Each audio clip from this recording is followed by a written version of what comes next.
आइए जानते हैं हरियाणा में कौन सी जगह नई अकादमी बनाई गई, राइफल विश्व कप में किसे गोल्ड मेडल मिला और किस हरियाणवी सीरीज को बेस्ट वेब सीरीज का खिताब दिया गया। ऐसे ही कुछ और चुनिंदा सवालों के जवाब आज के हमारे करंट अफेयर के साथ। तो चलिए करते हैं शुरुआत। सबसे पहला क्वेश्चन है हमारा, 6th नंबर के हरियाणा फिल्म फेस्टिवल में बेस्ट वेब सीरीज का पुरस्कार किसे मिला। जो ये वेब सीरीज का पुरस्कार है किसे मिला? फिल्म का नाम है ओपरी पराई। हरियाणवी फिल्म है, वेब सीरीज है ओपरी पराई, इसे ये खिताब दिया गया है। और जो ये आपसे ये पूछें कि जो 6 नंबर के हरियाणा फिल्म फेस्टिवल है ये कहाँ पर हो रहे हैं, फिलहाल ये हो रहे हैं करनाल में। इनका आयोजन कहाँ हो रहा है, ये भी क्वेश्चन पूछा जा सकता है। कहाँ आयोजन हुआ है? करनाल में। एक ये ध्यान रखना है आपको। और इसी से आपको एक क्वेश्चन और ध्यान रखना है। कौन सा क्वेश्चन?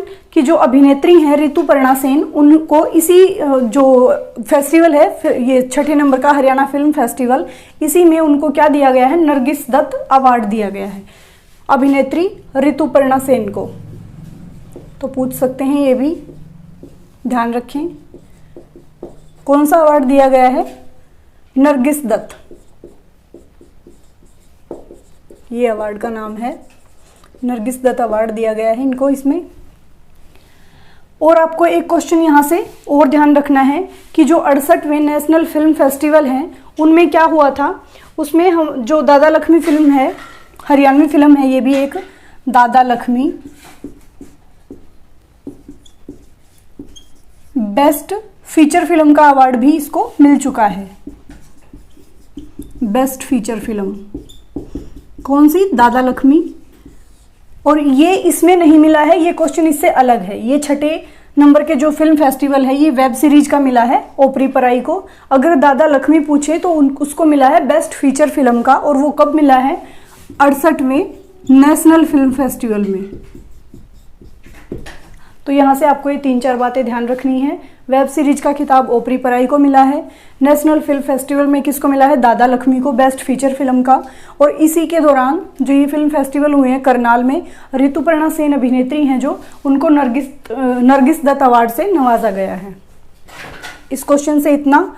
अब है नेक्स्ट क्वेश्चन, 21वीं राष्ट्रीय पैरा चैंपियनशिप में सोमवीर ने कौन सा पदक जीता है? आपको पता ही है कि जो ये पैरा चैंपियनशिप है ये कहाँ है?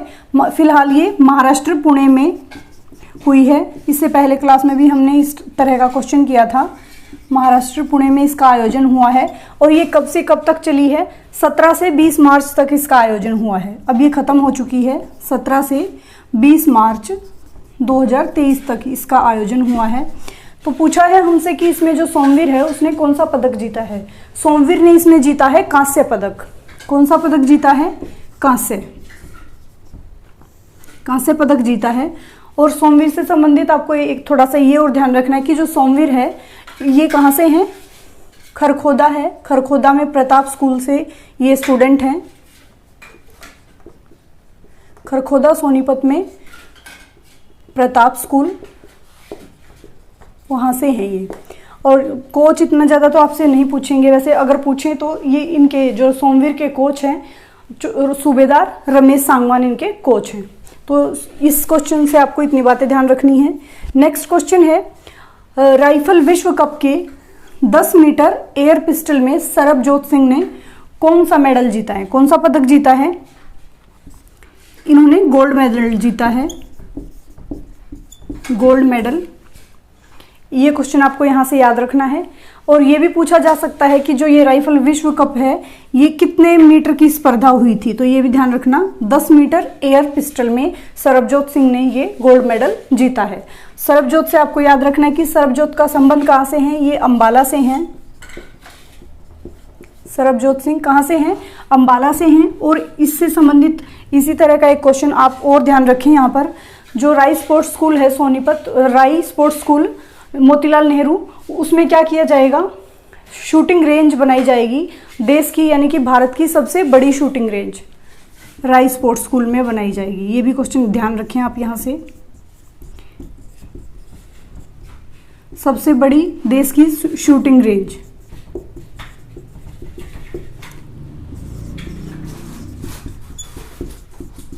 यहाँ बनाई जाएगी।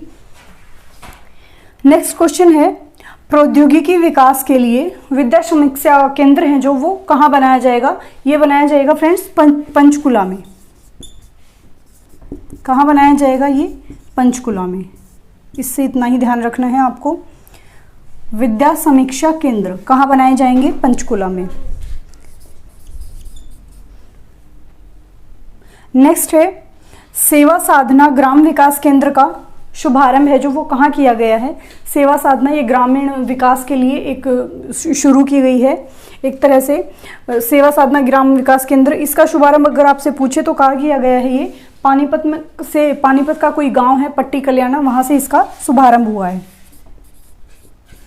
पट्टी कल्याणा गांव से। ये गांव कहाँ पड़ता है? पानीपत में। नेक्स्ट क्वेश्चन है, हरियाणा में कहां पर प्राकृतिक खेती का प्रशिक्षण केंद्र स्थापित होगा? कहां किया जाएगा? ये किया जाएगा चरखी दादरी में। चरखी दादरी में ये स्थापित किया जाएगा। इससे संबंधित घोषणा की है गुजरात के राज्यपाल हैं जो आचार्य देवव्रत, वो एक समारोह में यहाँ आए हुए थे। जो हमारे कृषि मंत्री हैं जेपी दलाल, उन्होंने समारोह का आयोजन किया था, उसमें आए थे देवव्रत जी। उन्होंने क्या घोषणा की है कि जो हरियाणा में चरखी दादरी में एक सेंटर खोला जाएगा, ट्रेनिंग सेंटर, जहाँ पर जो हमारे किसान हैं उनको नई नई तकनीकों से और प्राकृतिक रूप से खेती करने के लिए जानकारी दी जाएगी, प्रशिक्षण दिया जाएगा, उनको कौशल सिखाए जाएंगे।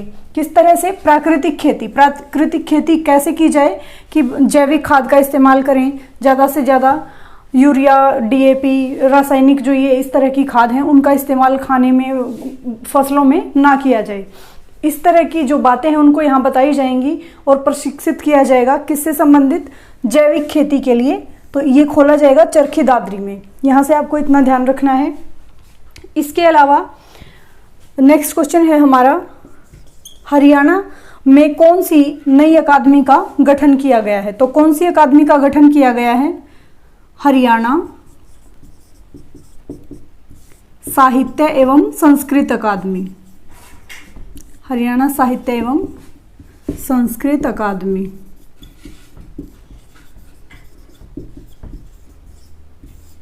इसका गठन किया गया है। अब इस अकादमी का गठन कैसे हुआ है कि जो पहले हमारी अकादमी थी, संस्कृत साहित्य अकादमी, उर्दू साहित्य अकादमी, पंजाबी साहित्य अकादमी, तो ये बहुत सारी साहित्य अकादमी थी, इन सबको मर्ज कर दिया है, एक साथ मिला दिया है इनको और एक बना दिया गया है। तो उसका नाम रख दिया गया है, नया नाम, हरियाणा साहित्य एवं संस्कृत अकादमी। ये नई अकादमी बनी है, ये मोस्ट इंपॉर्टेंट है, ध्यान रखिए इसको। और यहाँ से संबंधित 2-3 क्वेश्चन आपसे और पूछे जा सकते हैं। उनमें है कि हरियाणा साहित्य अकादमी का गठन है वो कब हुआ था? तो उसकी स्थापना कब हुई थी? 1970 में। ये ध्यान रखना है यहाँ से, 1970 में। और क्या पूछ सकते हैं कि जो वर्तमान में इसके निर्देशक हैं वो कौन हैं? वर्तमान में इसके निर्देशक हैं डॉक्टर चंद्र त्रिखा। डॉक्टर चंद्र त्रिखा। अध्यक्ष आपको पता ही है, जो मुख्यमंत्री होते हैं वो साहित्य अकादमी के अध्यक्ष होते हैं। इससे संबंधित ये मेन बातें आपको ध्यान रखना, स्थापना ये। और हाँ, इसका एक क्वेश्चन आप और ध्यान रखिए, हरियाणा साहित्य अकादमी की जो पत्रिका है उसका क्या नाम है? पत्रिका है हरिगंधा। ये भी इंपॉर्टेंट है, ध्यान रखना इसे भी। हरिगंधा हरियाणा साहित्य अकादमी की पत्रिका है। नेक्स्ट क्वेश्चन है 45वीं, कौन से नंबर की? ये ध्यान रखें, 45वीं जूनियर महिला राष्ट्रीय हैंडबॉल प्रतियोगिता के लिए टीम की कप्तान कौन बनेगी? कौन बनेगी टीम की कप्तान? किस लड़की को चुना गया है? मंजू दनोदा। मंजू दनोदा को टीम की कप्तान के लिए चुना गया है। यहाँ से आपको एक और ध्यान रखना है कि जो ये 45वीं जूनियर महिला राष्ट्रीय हैंडबॉल प्रतियोगिता है, इसका आयोजन कहाँ हो रहा है? ये भी ध्यान रखिए, ये हो रहा है 22 से 26 मार्च, यानी कि अभी ये चली हुई है ये प्रतियोगिता। 26 मार्च 2023 यूपी उत्तर प्रदेश के रायबरेली में, उत्तर प्रदेश के बरेली में ये चली हुई है। प्रतियोगिता फिलहाल 26 मार्च तक ये चलेगी। तो यहाँ से नाम ध्यान रखिए, मंजू दनोदा 22 से 26 मार्च, और यूपी के रायबरेली में ये चली हुई है प्रतियोगिता। नेक्स्ट क्वेश्चन है, 2023 में हरियाणा गवर्नमेंट ने कितने सोलर ट्यूबवेल लगाने का लक्ष्य रखा है? कितने लगाने का लक्ष्य रखा है? 70,000।